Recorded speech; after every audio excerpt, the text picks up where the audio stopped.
এটা চাই নাই। যারা আওয়ামী লীগ করেন তারা একটু খেয়াল করে শুনেন। যদি হার জয়যুক্ত হয় তাহলে আওয়ামী লীগ কিন্তু এখন মানে কি জানি প্রজ্ঞাপনের মাধ্যমে আপনার স্থগিত হয়েছে, আওয়ামী লীগ নির্বাচনে অংশগ্রহণ করতে পারবে না। যদি হার জয়যুক্ত হয় তাহলে আওয়ামী লীগ একবারে আর কোনো মিটিং টিটিং হবে না, মিটিং টিটিং সংসদে কোথাও উঠবে না। ওই হার মধ্যে এই লেখা আছে আওয়ামী লীগ নিষিদ্ধ। এই যে 24 সালে গণহত্যার জন্য আওয়ামী লীগ কিন্তু নিষিদ্ধ হয়ে যাবে আপনাদের ভোটেই। যদি হাতের ভোট দেন, হাতে ভোট দিলে আপনার 16 ডিসেম্বর থাকবে না, 26 মার্চ থাকবে না, আপনার 71 সালের যে যুদ্ধ করছে মা বোনেরা ইজ্জত দিচ্ছে, 30 লক্ষ মা বোনের ইজ্জত দিচ্ছে, এটা থাকবে না। আপনাদের কেন্দ্রে যাইতে হবে, আপনাদের দল রক্ষা করার জন্য, না ভোট দেওয়ার জন্য, হইলে সার্বভৌমত্ব দেশ রক্ষা করার জন্য। দেখলাম জয়নুল আবেদিন ফারুক তার নির্বাচন এলাকায় না ভোট দেওয়ার জন্য বলেছে। আমি সোশ্যাল মিডিয়াতে বিএনপির যত মানুষকে দেখছি তারা বলছে যে না ভোট। আবার যারা আওয়ামী সমর্থক আছে যারা নির্বাচনে যোগ দিবে কি দিবে না আমরা জানি না, তারা তো একেবারেই না ভোট। মির্জা ফখরুল কইছে জনগণ গণভোট বুঝে না, সনদও বুঝে না। তো বুঝানোর দায়িত্বটা কার? না বুঝলে পলিটিশিয়ানদের। তো আপনি পারেন না কেন বুঝাইতে? আপনি বুঝান নাই কেন? জনগণ গণতন্ত্র কারে বলে বুঝে, বাংলাদেশি জাতীয়তাবাদ কারে বলে বুঝে? উনি জেগেছেন কাউরে? সাধারণ জনগণের কথা বাদ দেন, বিএনপির একজন কর্মী সমর্থকরা জিজ্ঞেস করে দেখেন তো কি উত্তর পান। এর মধ্যে দেখলাম জয়নুল আবেদিন ফারুক গণভোটে না ভোট দেওয়ার আহ্বান জানাইছে। দেখেন এই নিরেট বেকুবড়ে আপনি কি বলবেন? হুদাই পলিটিক্স করে, পলিটিক্সের বোঝে না, পলিটিক্স করতে আসছে। এমপি মন্ত্রী মিনিস্টার হয়ে যায়, হুইপ হয়ে যায়। তার দল কি জুলাই সনদের বিরোধী? তার দল তো লাফাইতে গিয়ে জুলাই সনদে সাইন করে এসেছে। গণভোট তো হবে জুলাই সনদের উপরে, মানে সে যেইটাই সাইন করে এসছে তার উপরে গণভোট হবে। এরা দেখেন দেশ চালানোর খায়েশ করে।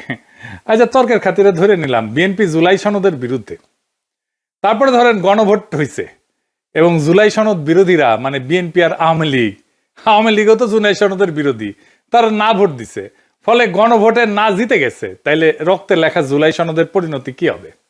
আমি কই না যে বিএনপি বড়, তাই তার নিজে মারে। বিএনপি যখন না ভোটের ক্যাম্পেইন করবে তখন নিজেই কেমনে মারবে সেটা বুঝে নিতেছে। আসেন আগে একটা বিষয় একটু খোলাসা করে নি। আমার তো শত্রুর অভাব নাই, শত্রুরা বেশিরভাগই মূর্খসোদা। তাই মূর্খসোদারা এসে বলবে জুলাই সনদকে ফালতু কইছে এই পিনাকি কয়দিন আগেই। আজ জুলাই সনদ প্রেমে গদ হয়েছে। আমি এখনো মনে করি জুলাই সনদ ফালতু। এইটা আমরা বিপ্লবের পরে যে রাষ্ট্র তৈরি করতে চাইছিলাম, অন্তত আমি চাইছিলাম, সেটা করতে পারবে না। কিন্তু একটা দেশের সব রাজনৈতিক দল আলাপ আলোচনা করে এটা পর্যন্ত আগাইছে, সেটা একটা মূল্য আছে না? আমি চিটাগাং যাইতে চাই, গাড়ি চড়িছি, গাড়ি এসে কুমিল্লাত নষ্ট হয়ে গেল, তা আমি কি যাইতে পারি? চিটাগাঙে পারি নাই। গাড়িটা কি ফালতু? ফালতু। কুমিল্লা পর্যন্ত আসছি, সত্য আসছি, এটা কি ফেলাই দিতে দিয়ে ঢাকার দিকে রওনা দিব, নাকি চান্সে থাকবো অন্য গাড়ি চেয়ে চিটাগাঙের দিকে যাবো? চিটাগাঙের দিকে যাবো তো, বোঝা গেছে। জুলাই সনদ হ্যাঁ ভোট পাইলে ভালো, রাজনৈতিক দলের সমঝোতা জনগণ মাইনে নিছে, এটা বোঝা যাবে। আর যদি না ভোট পায় তাইলে জনগণের আকাঙ্ক্ষাকে রাজনৈতিক দল ধারণ করতে পারেনি, এটাই বোঝা যাবে। বিষয়টা একটু জটিল মনে হইতেছে, আমরা একটু গভীরে গিয়ে আলাপ করব। আসেন আল্লাহর নামে শুরু করি।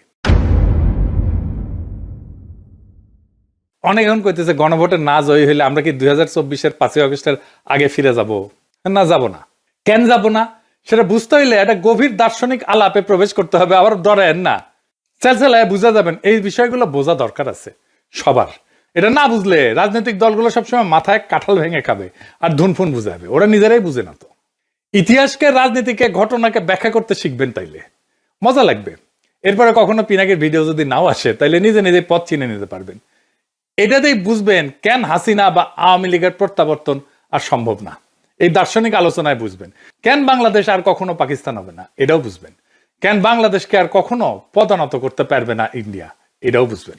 আসেন এই আলাপে ঢুকি।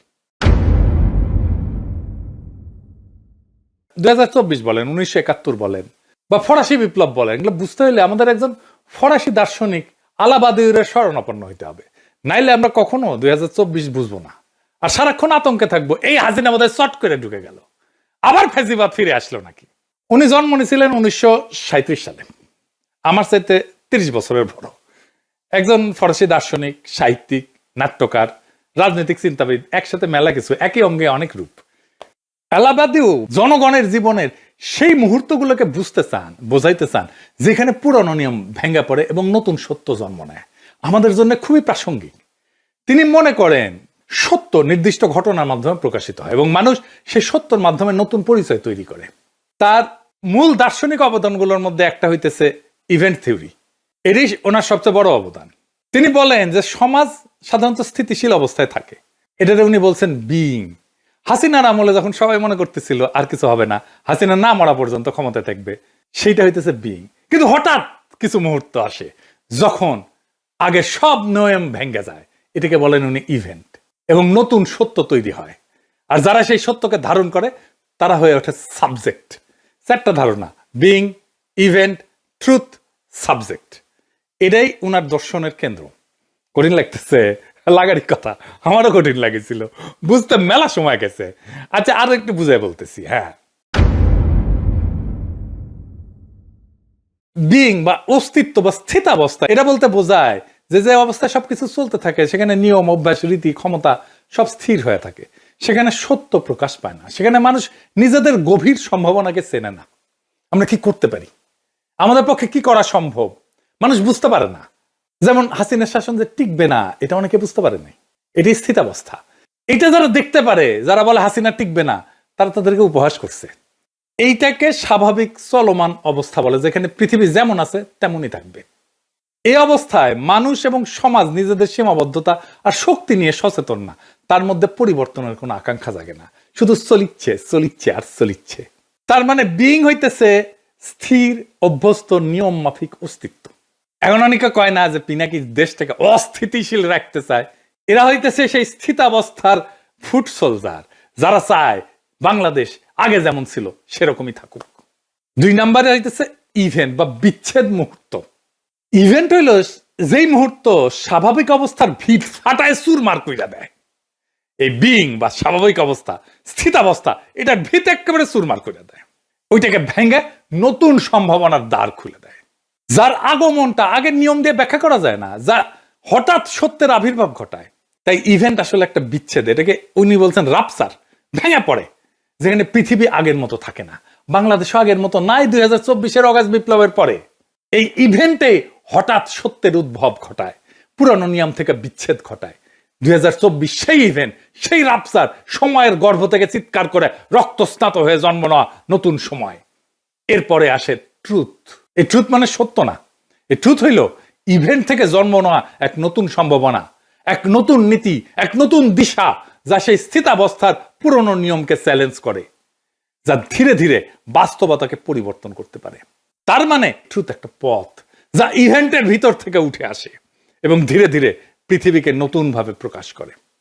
ট্রুথ হইতেছে ইভেন্ট থেকে জন্ম নেওয়া এক নতুন সম্ভাবনার পথ। এরপরে আসে সাবজেক্ট। সাবজেক্ট হইতেছে সেই ট্রুথ বা সেই সত্যের ধারক, মানুষ, জনতা। বাদিউ বলেন যে মানুষ জন্মগতভাবে সাবজেক্ট না, সাবজেক্ট হয়ে উঠতে হয়। ইভেন্টের সত্যকে গ্রহণ কইরা ট্রুথের প্রতি বিশ্বস্ত থেকে নতুন পথকে রক্ষা এবং এগিয়ে নিয়ে পুরনো বিইং এ ফিরে না যাওয়াটাই হইতেছে সাবজেক্টের কাজ। এই সাবজেক্ট ট্রুথের বাহক। বাংলাদেশের মানুষ এই সাবজেক্ট। এখন তার ভিতরে একটা নতুন চেতনার উন্মেষ হইছে ইভেন্টের ফলে। তার ভেতরে একটা সত্য জায়গা উঠছে, সে জিনিসের সম্ভাবনা জানে, সে এই ইভেন্টের বিপ্লবের সত্যকে ধারণ করে এবং তার ভিতর দিয়ে নতুন বাস্তবতা তৈরি করার চেষ্টা করে। সাবজেক্ট সবসময় ইভেন্টের সত্যকে নিজের দায়িত্ব হিসেবে গ্রহণ করে। 4টা ধারণা সম্পর্কে আবারও এডিটর সাহেব পাশে লিখে দেন। অস্তিত্ব বা বিইং, যে অবস্থায় আমরা চুপচাপ চলি। 2 নাম্বার ইভেন্ট, যা সেই অবস্থায় ফাটল ধরায়, রাপচার ঘটায়, ভেঙ্গে ফেলে, যা বিপ্লব 2024-এর। ট্রুথ, যে নতুন দিশা সেই রাপচার থেকে, ইভেন্ট থেকে জন্মায়। সাবজেক্ট, যে মানুষ সেই নতুন দিশাকে ধারণ করে আগায় যায়। এক বাক্যে যদি বুঝায় বলি, অস্তিত্বের নীরব স্থবিরতার মধ্যে হঠাৎ ঘটে যাওয়া বিপ্লব থেকে যে নতুন সত্য জন্ম নেয় এবং যে জনগোষ্ঠী সেই সত্যের প্রতি বিশ্বস্ত থাকে, সেই পরিণত হয় সাবজেক্টে। তাহলে জুলাই সনদের নৈতিক ভিত্তি কি, ইভেন্ট নাকি ভোট? বাংলাদেশ একটা নতুন কালপর্বে প্রবেশ করছে। সেখানে জুলাই সনদ উত্থিত হয়েছে বিপ্লব থেকে, ইভেন্ট থেকে। তাই জুলাই সনদ গণভোটে হাইরা গেলেও তার বৈধতা হারায় না। জুলাই সনদ হইতেছে জনগণের উত্থানে জন্ম নেওয়ার নতুন ভিত্তিনীতি। এটা ভোটে জেতা দিয়ে তৈরি হয় না। এই ভিত্তিনীতি তৈরি হয় ঐতিহাসিক ঘটনাবলী, উত্থান, জনক্ষমতা, সামাজিক রূপান্তর এবং সম্মিলিত দাবির ভিত্তিতে। বিএনপি বলে না সংসদে যে সবকিছু ঠিক করব, ভোটে সবকিছু ঠিক হবে না। ভিত্তিনীতি তৈরি হয় বিপ্লবে, অভ্যুত্থানে, জনগণের আকাঙ্ক্ষায়, গণ আকাঙ্ক্ষায়, ভোটে না। জুলাই সনদ ঐতিহাসিকভাবে জন্ম নেওয়া নতুন ভিত্তি চুক্তি। ভোট তার বৈধতা বাড়াইতে পারে বা কমাইতে পারে, কিন্তু বাতিল করতে পারে না। জুলাই সনদ কোন দলীয় প্রতিশ্রুতি না যে ভোটে হারলে বাতিল হয়ে যাবে। এটা হইল বর্ষা বিপ্লবের রাজনৈতিক ফল, জনসম্মতির উপরে লেখা দলিল, 25টা রাজনৈতিক শক্তির সই করা কাঠামো, ইতিহাসে জন্ম নেওয়া নতুন ভিত্তি। এইটা এক্সট্রা কনস্টিটিউশনাল সত্য মুহূর্ত। এইগুলোর কারণে জুলাই সনদ একটা ভিত্তিনীতি অস্থায়ী হইতে পারে, এটা গণভোটে স্থায়ী হবে। আর যদি গণভোটে না ভোট পায়, তারপরেও একটা নতুন সত্য উত্থিত হবে, সেটা আমরা আসব। এইবার আসেন আরেকটা বিষয় দিয়ে একটু এটা বুঝে দেখি। আরেকজন দার্শনিকের আলোচনা একটু বুঝে দেখবো। এখন কইবে আমার ক্ষুদ্র ভাতার ভগিনা আজকে দর্শন দিয়ে একেবারে মাগামাগি করে ফেলছে, মাথার উপর দিয়ে যাইতেছে না মাথার উপর দিয়ে। আমি জানি অনেকেই বুঝতেছেন। আসেন আরেকটা বিষয় বুঝে দেখি, সেটা বৈধতা, জনবৈধতা। ভোট নিয়ে চিল্লাইতেছে না বিএনপি, এইটার বিরুদ্ধে তো তত্ত্ব দাঁড় করাইতে হবে, দার্শনিক বোঝাপড়া পরিষ্কার করতে হবে। আসেন সেটা বুঝে দেখি। কার্ল স্মিথ বলে একজন জার্মান দার্শনিক ছিলেন। ওনার সবচেয়ে বিখ্যাত ধারণা বা বিখ্যাত উক্তি হইতেছে, sovereign is he who decide the exception. ইংরেজি যেহেতু কইছে ঠিকই কইছে, তাই না? মানে যে ক্ষমতা সংকট পরিস্থিতিতে, মানে এক্সেপশন বলতে উনি সংকট পরিস্থিতি বলছে, তাই বলতেছেন উনি যে ক্ষমতা সংকট পরিস্থিতিতে চূড়ান্ত সিদ্ধান্ত নেয়, সেটাই প্রকৃত সার্বভৌম ক্ষমতা। আর একটু বুঝে দেখি, খুব চমৎকার একটা বিষয়। কিন্তু সংবিধান ভেতরে নিয়ম সাধারণ সময় চলে, কিন্তু সংকট এলে সংবিধান কাজ করে না, নিয়ম কাজ করে না, সিদ্ধান্তই রাজনীতিকে নির্ধারণ করে। সেই সংকটময় মুহূর্তে নেওয়া সিদ্ধান্তই সংবিধানের গভীর দুর্বলতা এবং সীমা উন্মোচিত করে। এটাই স্মিথের ডিসিশনিজম বা সিদ্ধান্তমূলক তত্ত্ব। তাই যদি না ভোট পড়ে, তাইলে স্মিথের সেই ডিসিশনের মতোই সংবিধানের ভেতরে থাকা লুকানো দুর্বলতা, সীমা, দ্বন্দ্ব প্রকাশ করে দেবে। এটাকে বলা যেতে পারে সংবিধান যে ভুয়া, সেটা উন্মোচন করে দেবে। এই সংবিধানের ভুয়াত্ব সাধারণ সময় ঢাকা থাকে। না জিতলে সংবিধানের সেই অমীমাংসিত বিরোধগুলো উপরে উঠে আসবে, তার ভুয়াত্বগুলো উন্মোচিত হয়ে যাবে। কোন দ্বন্দ্বটা সামনে আসবে? জনগণ বনাম দলীয় এলিট, কনস্টিটিউয়েন্ট পাওয়ার বনাম কনস্টিটিউয়েট পাওয়ার, মানে জনসার্বভৌমত্ব বনাম দলীয় আধিপত্য, অতীতের সেন্ট্রালাইজ রাষ্ট্র বনাম জুলাই উত্থানের দাবি করা নতুন কাঠামো, সংবিধানের পুরনো ভাষা বনাম রাজনৈতিক বাস্তবতা।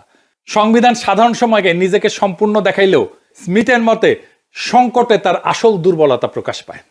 আমাদের প্রিয় সলিমুল্লাহ খানের প্রিয় দার্শনিক আছে লাকা, উনি একটা কথা বলেন, জুইসাস বাংলায় সরাসরি মানে হইতেছে স্বাধীন, তীব্র, অপ্রতিরোধ আকাঙ্ক্ষা, নিজের অস্তিত্বের পরিপূর্ণতা নিষিদ্ধ বা দমন করা আনন্দ, ইচ্ছার মুক্তি, অতি নিয়ন্ত্রণের বিরুদ্ধে স্বাধীনতার বিস্ফোরণ। রাজনীতিতে জুইসাস বলতে বোঝানো হয় জনগণের নিজস্ব তীব্র ইচ্ছা শক্তি, দমন করা রাজনৈতিক আকাঙ্ক্ষার প্রকাশ, স্বাধীনতার অনুভূতি, রাষ্ট্রশক্তির উপরে নিজেদের নিজস্ব ক্ষমতার দাবি, যা কোনো দল, সংসদ, নিয়ম দিয়ে পুরোপুরি নিয়ন্ত্রণ করা যায় না। না ভোটের যদি জয় হয়, তাহলে জনগণের সেই তীব্র ইচ্ছা শক্তির জয় হবে, জুইসাসের জয় হবে। জনগণ না ভোট দেওয়ার অর্থ হচ্ছে আমি তোমার ঐক্যমত কমিশনে বসে লেখা সংস্কার কমিশন না, অর্থাৎ জনগণ নিজেরাই সিদ্ধান্তের উৎস। জনগণের আকাঙ্ক্ষা আর দলীয় বোঝাপড়া এটা পৃথক। জনগণ সংবিধানের উপরে কনস্টিটিউয়েন্ট পাওয়ার হিসেবে, সার্বভৌম ক্ষমতা হিসেবে আত্মপ্রকাশ করবে না ভোটের মাধ্যমে। তাইলে হ্যাঁ ভোট দিলে জুলাই সনদ জনগণের ভোটে বৈধ হবে, না ভোট দিলে জনগণের ভোটে সংবিধানের সীমা উন্মোচিত হবে। সংবিধানের সীমা বিষয়টা আর একটু বুঝে নি, তাছাড়া বিষয়টা খুব স্পষ্টভাবে বোঝা যাইতেছে না। একই জিনিস বারবার আসতেছে বলে বিরক্ত হয়ে না, এই বিষয়টা খুব গভীরভাবে আমাদের বুঝে থাকা দরকার। খুব জটিল বিষয়, কিন্তু এটা না বুঝলে আমাদের মাথায় কিন্তু সবসময় কাঁঠাল ভেঙে খাবে। সংবিধানের গভীর দুর্বলতা বা সীমা বলতে আসলে কি বোঝানো হয়? সংবিধান সবসময় দুইটা স্তরে কাজ করে। কনস্টিটিউয়েন্ট পাওয়ার, পাশে লিখে দেন এডিটর সাহেব, লেখা, নিয়ম, ধারা, প্রতিষ্ঠান। আর কনস্টিটিউয়েন্ট পাওয়ার, জনগণের মূল সার্বভৌম ক্ষমতা। সংবিধানের দুর্বলতা তখনই প্রকাশ পায় যখন লেখা নিয়ম বা কনস্টিটিউয়েন্ট পাওয়ার, যেটা জনগণের আসল ইচ্ছা বা সার্বভৌম ক্ষমতাকে ধরে রাখতে পারে না। মানে হইতেছে আমরা জনগণ যেটা পাই সেটাই সার্বভৌম ক্ষমতা, কনস্টিটিউয়েন্ট পাওয়ার। আর কনস্টিটিউয়েন্ট পাওয়ার সেটা হইতেছে এই জনগণের ইচ্ছা থেকে যেই ক্ষমতা সংবিধানের মাধ্যমে লিখিত হয়। বোঝা গেছে? আমার ইচ্ছাটা হচ্ছে সার্বভৌম ক্ষমতা, লেখালেখিটা হচ্ছে কনস্টিটিউয়েন্ট পাওয়ার। তার মানে সংবিধান যখন আমার জনগণের সার্বভৌম ইচ্ছাকে ধারণ করতে পারে না, ওখানে যেটা লেখা আছে আর জনগণের যেটা সার্বভৌম ইচ্ছা সেই দুটো এক না, তখনই এই ফাটল তৈরি হয়। এটি সীমা। সংবিধান অনেক সময় রাজনৈতিক বাস্তবতা ধরে রাখতে ব্যর্থ হয়। কখন? যখন রাষ্ট্রযন্ত্র বদলায়, জনগণের রাজনৈতিক আকাঙ্ক্ষা বদলায়, আন্দোলন বা বিপ্লব হয়, পুরনো দল, পুরনো রাষ্ট্র কাঠামো যখন ভেঙে পড়ে, নতুন বৈধতা চায় যখন জনগণ, তখন সংবিধানে পুরনো লেখা সেই নতুন বাস্তবতাকে ধারণ করতে পারে না। এই অক্ষমতা একটা গভীর দুর্বলতা সংবিধানের। সংবিধান কেবল নিয়ম বলে, কিন্তু সংকটে কাজ করার ভাষা থাকে না তার। স্মিথের ভাষায় নিয়ম শুধু স্বাভাবিক সময়ের জন্য, সংকটে সে অক্ষম। নিয়ম স্বাভাবিক সময়ের জন্য, সংকটে সে অক্ষম। সংবিধান স্বাভাবিক সময়ের জন্য, সংকটে সংবিধান না, জনগণের সার্বভৌম ইচ্ছা। তখন সিদ্ধান্ত রাজনীতির আসল চেহারা দেখায়। যখন নির্বাচন ভেঙে পড়ে, রাষ্ট্র ব্যর্থ হয়, শাসক পালায়, হাসিনা যেমন পালাইছে, জনগণ রাস্তায় নেমে আসে, সংবিধান বলে না কি করতে হবে। এটাই ফল্ট লাইন, এটাই সংবিধানের সীমা। সংবিধান দাঁড়ায় থাকে দলীয় ভারসাম্যের উপরে, জনগণের উপরে না। বেশিরভাগ দেশের মতো বাংলাদেশেও সংবিধান রচিত হয় দলীয় সমঝোতায়। শাসক দলই ব্যাখ্যা করে, আদালত রাজনৈতিক চাপের বাইরে না। ফলে সংকট আসলে দলীয় স্বার্থে আগে আসে, জনগণ সার্বভৌমত্ব আগে আসে না। এটাই সংবিধানের সীমা। সংবিধান নিজেকে পরিবর্তন করার ক্ষমতা নিজেই আটকায় দেয়। সংবিধানের সবচেয়ে বড় দুর্বলতা হলো নিজেকে পরিবর্তন করতে একই রাজনৈতিক শক্তির অনুমতি লাগে। যদি সংসদ দখলে থাকে, দলগুলো ক্ষমতা নির্ভর হয়, তাহলে সংবিধান বদলানো যায় না, রাষ্ট্র ভেঙে পড়লেও বদলানো যায় না। তাই আমরা পারতেছি না এখন সংবিধান বদলাইতে, কারণ সংবিধানই বলে যে সংখ্যাগরিষ্ঠতার মতামত লাগবে সংবিধান বদলাইতে। এটি স্ট্রাকচারাল উইকনেস। সংবিধান জনগণের সার্বভৌমত্বকে ইনস্টিটিউশনালাইজ করতে পারে না। সংবিধান ধরে নেয় যে জনগণ 5 বছরে একবার ভোট দেবে, বাকি সময় রাষ্ট্রই জনগণের প্রতিনিধি। জনগণ পরোক্ষভাবে সার্বভৌম, কিন্তু জুলাই উত্থানের মতো পরিস্থিতিতে জনগণ সরাসরি ক্ষমতা প্রয়োগ করছে। দলীয় কাঠামো ভেঙে গেছে, বিদ্যমান নিয়ম আর যথেষ্ট থাকে না। সংবিধান এই সরাসরি সার্বভৌমত্বকে ধারণ করতে পারে না। এটাই সংবিধানের ডিপ লিমিট, সব দেশের, শুধু আমাদের দেশের না। সেজন্য আমরা সংবিধানের বদল চাইছিলাম, নতুন সংবিধান চাইছিলাম। সংবিধান রাষ্ট্রযন্ত্রের শক্তির সামনে দুর্বল। সংবিধানে লেখা থাকে নাগরিক অধিকার, আইনের শাসন, স্বাধীন নির্বাচন। হয়েছে? সংবিধান তো ছিল, হাসিনার আমলে হয়েছে? হয় নাই। বাস্তবে সেনাবাহিনী, ব্যুরোক্রেসি, গোয়েন্দা সংস্থা, পুলিশ, আদালত, দলীয় আধিপত্য, এগুলো লিখিত সংবিধানের উপরে উঠে যায়। সংবিধান তখন একটা কাগজ হয়ে যায়, রাষ্ট্রযন্ত্রের সামনে দুর্বল। সংবিধান তো আমাদের অধিকারকে রক্ষা করতে পারেনি, সংবিধান তো ফ্যাসিবাদকে আটকাইতে পারেনি। তাই বর্ষা বিপ্লবের মধ্যে দিয়ে নতুন যে গণচুক্তি হয়েছে সেটা স্বীকৃতি দিতে পারে না। এই জন্যই জনগণকে নতুন চুক্তি লিখতে হয়, নতুন সংবিধান লিখতে হয়। এটাই কনস্টিটিউয়েন্ট পাওয়ার। তাই গণভোটে যদি হ্যাঁ পড়ে, মানে জনগণ সনদের প্রস্তাবগুলো সরাসরি অনুমোদন করছে, এটা সনদের পপুলার ম্যান্ডেট তৈরি করবে। সনদ তখন মুভমেন্ট ডকুমেন্ট থেকে জন অনুমোদিত একটা রোড ম্যাপে পরিণত হবে। দলগুলোর উপরে সনদ বাস্তবায়নের নৈতিক রাজনৈতিক বাধ্যবাধকতা তৈরি হবে। সনদ তখন ভবিষ্যৎ সংবিধান সংশোধনের একটা ঐক্যমতের একটা ভিত্তি হয়ে দাঁড়াবে। এডিটর সাহেব লিখে দেন, হ্যাঁ ভোট সনদকে বৈধ এবং জনপ্রতিনিধিত্বমূলক দলিল হিসাবে গ্রহণ করবে। আর না হইলে জনগণের কনস্টিটিউয়েন্ট পাওয়ার প্রকাশ হবে, যেটা সবচেয়ে গুরুত্বপূর্ণ। না জেতা মানে সনদ বাতিল না। জনগণ বলছে আমি সার্বভৌম, আমি ঠিক করব। আমরা কাগজ তৈরি করিনি, আমরা চাই নিজেরাই ভবিষ্যতের নিয়ম নির্ধারণ করতে। জনগণ বলছে দলীয় প্যাকেজ না, আমরা নিজেরাই সংবিধানের ভিত্তি চুক্তি লিখব। এটাই হইল কনস্টিটিউয়েন্ট পাওয়ারের ঘোষণা, যেই ক্ষমতা দিয়া নতুন সংবিধান লেখা হয়। না মানে জনগণ বিদ্যমান সনদকে ছাড়াই যায় নিজেদের হাতে সংবিধান রচনার কাজ হাতে নিতে চায়। তাই হ্যাঁ হোক বা না হোক, কোনো ফলই এই জাতিকে হাসিনার ফ্যাসিবাদের পুরনো অন্ধকারে ফেরত নিয়ে যাবে না। কারণ এই গণভোট দলীয় স্বার্থের খেলা না, এটা জনগণের সার্বভৌম ক্ষমতার ঘোষণা। হ্যাঁ জিতলে সনদ পাবে বৈধতা, আর না জিতলে বোঝা যাবে বাংলার মানুষ দলীয় স্ক্রিপ্ট মানে না। তারা নিজেরাই নিজেদের ভবিষ্যৎ এবং সংবিধান লেখার দায়িত্ব নিতে চায়। গণভোটের ফল যাই হোক, এটা একটাই সত্য প্রকাশ করে, রাষ্ট্র আর দলের না, জনগণের। এটাই বর্ষা বিপ্লবের বিজয়, এটাই ছাত্র জনতার বিপ্লবের বিজয়, এটাই 2024-এর বিপ্লবের বিজয়। ইনকিলাব।